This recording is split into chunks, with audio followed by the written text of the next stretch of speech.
This is part 3 of chapter 1 of Becoming Sister Wives. I'm trying not to have the videos be over 10 minutes long, so we're to the point of view of Cody. I loved Mary, I was certain of it, but I was worried. In every one of my past infatuations, I'd been able to explore the possibilities of a chemical connection through a kiss. I hadn't done this with Mary, however, simply because it was not appropriate by the standards of my new faith. And because I was waiting for the appropriate time. When we started our courtship, I promised myself I wouldn't kiss her until we were engaged. This strict abstinence made our relationship and our commitment to each other more powerful and meaningful. This was no simple infatuation. It was love that had been established without the complications of physicality, which makes it spiritual above all else. During the first week of our engagement, between Christmas and New Year's, we met with the head of our church to get his approval so that we could get married. He gladly granted us his permission. On New Year's Eve, there was a dance for the members of our church community. Mary looked fabulous in the peach dress she wore, which accentuated her curves in a way that I had avoided noticing before our engagement. I didn't need any proof that I was attracted to her at this point. I knew it without a doubt, and I was very excited about my decision to marry her. It seemed throughout the dance that we were the only people there. The voices and chatter of our friends and family seemed to be just a background hum as we got lost in each other. She was the most beautiful girl in the whole room. I couldn't take my eyes off her the whole night. When I took Mary home and we were saying goodnight, I leaned in and kissed her. I hadn't planned to do it, but I didn't try to hold myself back. It was a sweet kiss that felt natural and right. It was the best start to the new year I could have envisioned. That kiss told me that I made the right decision to ask for Mary's hand. Our chemistry was undeniable. Mary and I set a wedding date for April 21st, which gave us nearly 4 months of courtship and provided the time for us to even further deepen our relationship. This was an important and special time. After 3 subsequent marriages, I now understand what a luxury this courtship was. Since we had a monogamous engagement, there were no complications from the emotions and feelings of another wife. Mary and I were able to date as much and as freely as we wished. We were able to get to know each other unencumbered and unhindered. Those 4 months were wonderful. Our friendship developed into a remarkable love affair. We shared everything with one another. We got to know each other in an intimate yet chaste level. After that first kiss, we shared many more sweet kisses. It was clear to me that when Mary and I were finally married, there would be no awkwardness between us. Mary was my fiancé and we were very much in love. Our relationship was a typical love story, the kind you see in movies and on TV.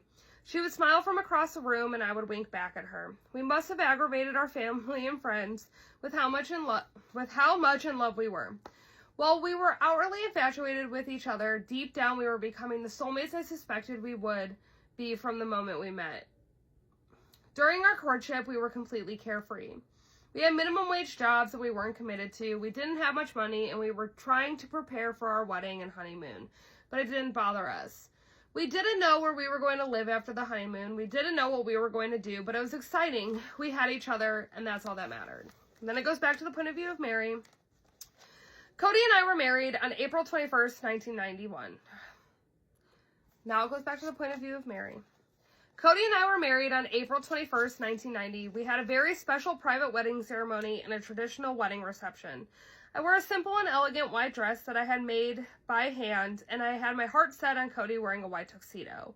I look back now at pictures from our wedding and laugh, but with the 80s just having ended, it was definitely the style of the day. Cody and I chose to spend our wedding night at our new home. It felt special to us to be able to begin our intimate lives together in our own home rather than some hotel room. We were deeply and passionately in love with each other. There was no awkwardness between us. Everything felt just as it should be. We had plans to leave our honeymoon the next day, but unfortunately I got sick and that delayed our plans. Although being in this new relationship with Cody was absolutely amazing and wonderful, and we had a lot of fun together planning our wedding, I think my getting sick was just a result of stress and pressure that comes along with planning a wedding. So for the next 3 days, we stayed at home. Cody started calling our home our honeymoon cottage. Finally, toward the end of the 3rd day, I felt good enough to travel. There we were, 4 days after we were married, finally leaving on our honeymoon. We only got as far as Pocatello, Idaho that night. Our honeymoon was a typical Cody Brown style trip. Everything was spontaneous and unplanned. We were just so excited to be married and to be traveling with only each other for the company. The next day, we made it to Jackson Hole, Wyoming, our official honeymoon destination. We spent a memorable few days there sightseeing around the quaint little tourist town and exploring our new relationship. We had a magical and romantic experience together and a wonderful beginning to our new life. After our honeymoon was over, Cody and I settled down in a town called American Fork, about half an hour south of Salt Lake City. Our new life together was sweet and romantic. We spent as much time together as possible, just basking in the love shared between us. I was 19 and Cody was 22. We didn't have any set plans for the future yet. We didn't have school or careers tying us down. We just wanted our love affair to continue. During that first year of marriage, we weren't always the most responsible young adults. At one point, we both held jobs that didn't really interest us.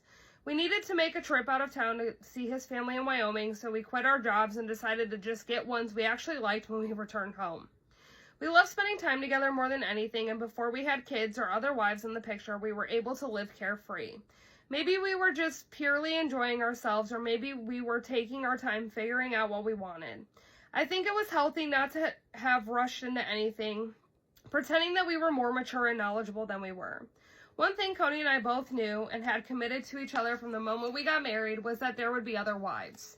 Even in the early days of our marriage, we talked about a second wife. We knew it was going to happen, and we didn't know when or how. We would often have discussions about where we would meet our next wife, who she would be, and how we would bring her into the family.